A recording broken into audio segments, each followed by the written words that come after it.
Hardball facing new challenges on multiple fronts. It's clear President Trump's problems aren't going away anywhere. In fact, they're adding up. As we're seeing, there are innumerable worries right now that threaten to consume his whole presidency.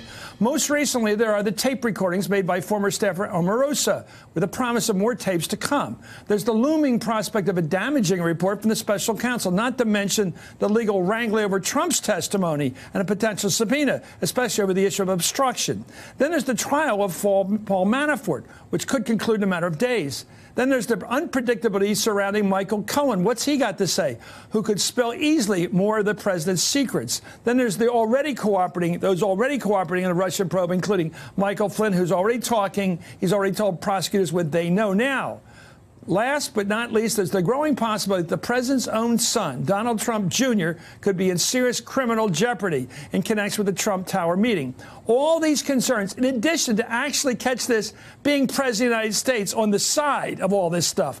It could explain why we so often see the president lashing out on Twitter like we did today. Among his many tweets, he again called for an end to the Russian probe, of course, referring to fired FBI agent Peter Strzok. He said, Strzok started the illegal rigged witch hunt. Why is this so-called probe ended immediately? But given all that's transpired, who's left to believe him? Trump, that is. A new CNN poll released today shows a majority of Americans, 56%, say the president's public statements about the Russian probe are mostly or completely false. 56%. Joining me now is Jill Wine-Banks, former assistant special prosecutor during Watergate, and Ken Vogel, political reporter with the New York Times. Jill, I don't know if you're as old as I am, but I will ask you, do you remember that song Jackson Browne wrote the lyrics, Seven women on my mind? It's like if I'm Trump, I'm worried about all these possible witnesses, including his own words that will be used against him. His son could go to the calaboose. He's got Flynn out there talking. He's got Manafort maybe going to talk. He's got certainly Michael Cohen talking already. It just seemed like there's so many people. And, of course, Omarosa with tapes. She's got piles of tapes, she says, now in her closet somewhere, ready to play for us the next couple of weeks.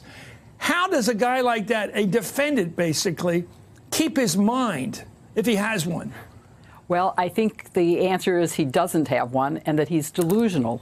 I think he really does almost believe what he says because his lies... He's completely innocent. He has nothing to fear from any of these people.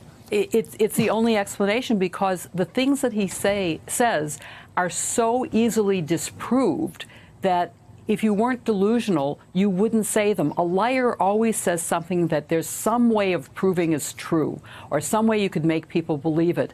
And now when 56% do not believe him, I'm shocked that it's even 40-some% that do. No one should believe him because it's right in front of us. The obstruction is in front of us. It's in plain sight.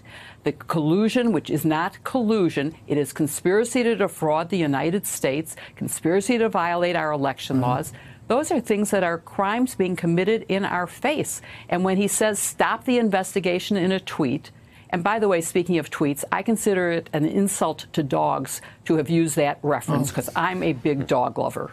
Okay.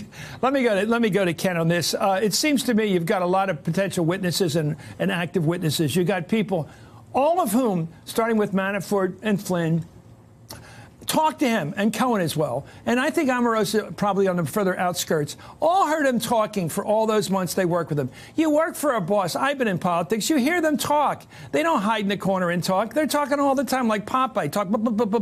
They're talking, what are we going to do with the Russians? What can we do with the Russians? What are we going to do with the Russians? And all this conversation, he must be afraid that he said something that all of them at each individual put a pile of together, have a hell of a pile of witnessing to do against him. Your thoughts, starting with Omarosa, his inbox right now. Yeah. I mean, he feels a great existential threat. I don't think there's any question to his presidency. But even more acutely, what he feels are sort of three areas where his sensitivities are being inflamed. Number one is that someone is making money off him. That's what really bothers him. Omarosa's out there hawking a book, and she's making money off him. He also really doesn't like when people are disloyal to him. Here you have 3 folks, more than that, who he thinks he made. He thinks he made Omarosa. Who's he loyal to? You know, maybe he did. Who's he loyal to? Well, that's a good question. I mean, that's the point. These people are all preparing for him to flip on them, even as he expects them to continue to be loyal to him. And so, but that really bothers him when they come out, someone who he sort of built up and feels like he made their career, comes out and says something disparaging about him. You have that with Michael Cohen. You have that with Omarosa. You have that even to some extent with Paul Manafort. And then additionally, he also feels like these people are giving Mueller something that would allow him to sort of better make this case. And this case being, in his mind, that he somehow doesn't deserve credit for the presidency, for winning the presidency. That's really the underlying thing here that bothers him, that somehow the Russians were involved in tipping the election to him, even though there has been no allegation in Mueller's investigation. That's what bothers him about the whole specter of Russia hanging over his presidency. Here we are wearing the same tie. Anyway, as Omarosa has confirmed that she has spoken to Robert Mueller's prosecutors, and she alleged that during the campaign, Trump had prior knowledge of the hacked emails before they were released to the public. So he's like Roger Stone, who also intimated he knew it was time for Podesta's time in the barrel. Let's watch that again. Did Donald Trump know about those emails before they came out? Absolutely. He knew about them? Yes. He knew what was coming out before WikiLeaks released them?